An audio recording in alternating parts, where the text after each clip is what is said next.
CreditAccess Grameen, let's throw focus on this one. We've got with us the MD joining in on the show right now, Udaya Kumar Hebbar joining in on the show with us. Uday, great to have you today on ET Now. Thank you so much for taking the time out. Just going through your quarterly performance, and your gross loan portfolio has grown 36%, but you haven't upped your guidance for FY24. It's still at about 24 to 25%. Why is that? I think, it's why it is 36% with a lower base. So I think, on a higher base, we believe that our growth should be a little moderate than last year. The annual growth of last year was 27%. So therefore, we thought, and then based on our own internal feedback and the stage at which we are here, we thought it would be prudent to grow little, moderately at about 24-25%. So we have not changed the growth guidelines, but we have changed some other key parameters in financials, like ROA, ROE, cost to income, as well as the NIM guidance. All these guides have been made upward after the Q2 results. Okay. So the cost of capital now is going to remain benign. Most of the NBFCs, they borrow from the wholesale market. Given that the yields are going to settle in and around 7% and the wholesale cost will come down, what will happen to your cost of borrowing, cost of liability going forward? One of our strengths is to have a right liability mix, So we try to have a very good diversification, including, international borrowing. Probably we are one of the largest international borrower now, almost 20% of our borrowing international. And the domestic banks are, benign in terms of pricing. If you look at last 1 year, our cost of borrowing has gone up only by 60 basis. So even with such 60 basis, we can always, pass on to customers if there's a high reason to change. But we have not changed our pricing for last 9 months. So and we don't have any plan to change our price to our customer for next 3 months also. So cost of borrowing is at about 9.6, 9.8%. And this is quite good price for us, actually. And I think it is getting into a zone where it will be stable going forwards. And then with the other ability of raising, the public debt. So we raised public NCD last month, about 1,000 crores at 9.3%, 9.4% average price. I think we should be able to manage the cost of borrowing well, and then the liability franchise as a strong liability we are able to build in terms of diversification, long-term, positive ALM, all those things we are able to manage. Trajectory can we expect for your NIMs? Because you managed to expand on account of, the improvement one has seen in yields despite rising cost of funds. What's the range that you're working with for your NIMs now? So we guided about 12 to 12.2, but I think we upgraded in this after Q2 by almost 60 bips. It is 12.7, 12.8% NIM, which is, a stable status we should be able to give, which is quite good, which can result into almost 5.5% of ROA and close to 24-25% of ROE. Also understand the outlook on some of the other growth guidance that you have revised. Apart from your net interest margins, you've revised the FY24 loan growth guidance as well to 24 to 25% from the earlier 20%. What exactly is driving this growth, and why? What makes you positive?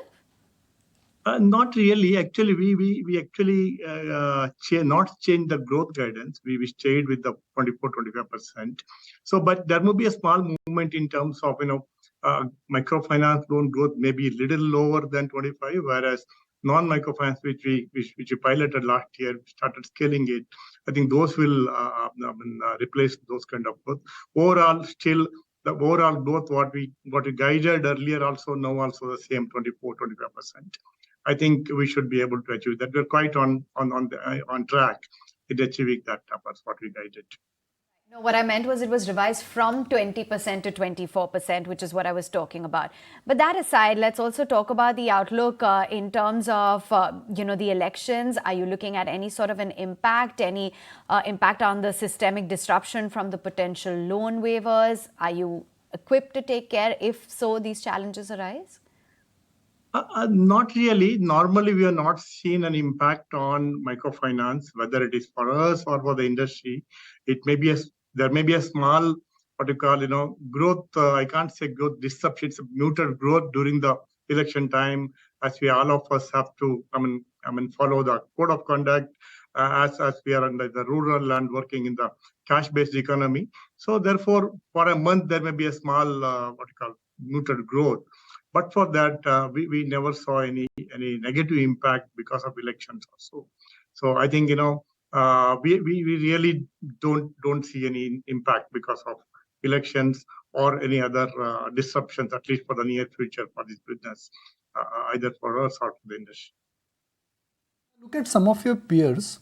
State elections play a large role there, and there are cases where state elections, when the verdict changes, it leads to recovery, it leads to issues in terms of NPA cycle. Is that a risk for your balance sheet, because 3 state elections are due now, big states? No, not really.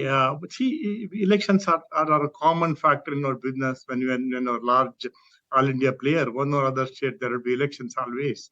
There may be a very small impact in the rule. Depends on in a village or a taluka or a district.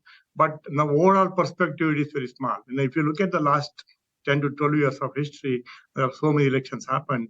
Maybe because of election industries, NPA never grown beyond 1% or so. So therefore, I don't see a reason to worry because there's election.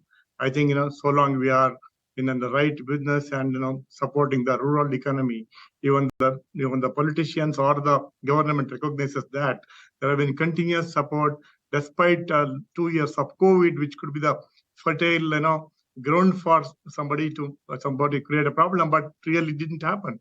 Across the country, there is a huge support from the politicians or the government or the administration always.